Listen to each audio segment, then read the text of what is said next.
Anwar Ibrahim may not lose the next election because the opposition becomes stronger. He may lose because his own supporters become less interested. For years, Pakatan Harapan relied heavily on urban, reform-minded and Chinese voters. They may not suddenly support PAS or Bersatu, but they could stay home. And in a close election, an absent supporter can be just as damaging as an opposition voter. That is Anwar's first major warning sign. Before becoming Prime Minister, Anwar spoke about moving Malaysia gradually from race-based assistance towards policies based more on need. The idea was simple: help poor Malays, help poor Chinese, help poor Indians. But after entering Putrajaya, the transformation became much slower. His government retained the Bumiputera preference system and introduced Putera 35, a long-term plan to expand Bumiputera economic participation and ownership. So, to disappointed reform supporters, the old policy did not disappear.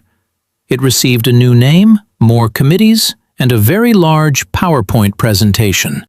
The complaint is not that disadvantaged Malays should receive no help. The real debate is whether assistance should depend primarily on need or ethnicity. Many Chinese voters backed Pakatan Harapan, expecting deeper institutional reform and fairer treatment across communities. Instead, Anwar has tried to reassure both sides. To Malay voters, he says their protections will remain. To non-Malay voters, he promises those policies will be administered fairly.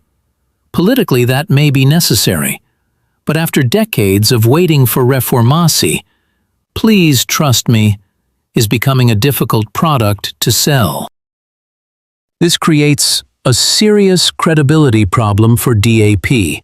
DAP is now the largest party in the governing coalition. It has ministers, influence, and access to power. Yet many policies its supporters expected it to challenge remain largely unchanged. DAP used to promise reform. Now it often asks supporters to be patient. Unfortunately, patience is not an exciting election slogan. You cannot print, "Please wait another 5 years," on a campaign poster and expect voters to queue enthusiastically. Recent state elections exposed the danger. In Sabah, Pakatan Harapan performed badly, while DAP lost all the seats it contested. Some urban and Chinese voters supported local parties instead. Then came Johor. Barisan Nasional won 48 of 56 seats. Pakatan Harapan won only 8. The most embarrassing part was that Pakatan Harapan was not defeated by its federal opposition. It was overwhelmed by its own government partner. That is like opening a restaurant together and discovering that every customer came to see your business partner. You still own shares, but he now chooses the menu. Chinese voters are also becoming more practical. Political history matters, but groceries, wages, housing, and business conditions matter every week. Anwar can announce large foreign investments and impressive economic plans, but voters do not pay electricity bills with investment announcements. They use ringgit. If daily life does not feel more affordable, economic statistics will not rescue the government. A rising GDP may look excellent on television. It is less convincing when someone is comparing the price of chicken at the supermarket.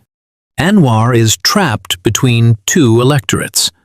Some Malay voters still see him as too liberal or too dependent on DAP. To reassure them, he protects Bumiputera programs and avoids aggressive reform on race and religion.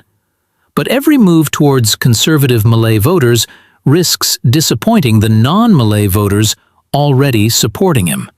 He is testing the loyalty of his existing customers while offering discounts to people who still refuse to enter the shop. That strategy becomes dangerous if he loses reformist enthusiasm without gaining enough new Malay support. Does this mean Anwar will definitely lose? No, the opposition remains divided. PAS struggles to attract non-Malay voters. Bersatu has its own problems. And East Malaysian parties may again decide who governs. But Anwar is more vulnerable than his position suggests. His real danger is not a mass Chinese swing towards Perikatan Nasional. It is lower turnout among voters who once believed Pakatan Harapan represented meaningful change. Governments do not always fall because their opponents become brilliant. Sometimes, their own supporters simply stop showing up. Anwar spent 25 years trying to enter Putrajaya. To remain there, he must convince disappointed voters that reformasi has not become merely another word printed on an old campaign banner. Thank you for watching Pastcast, where the past echoes through today.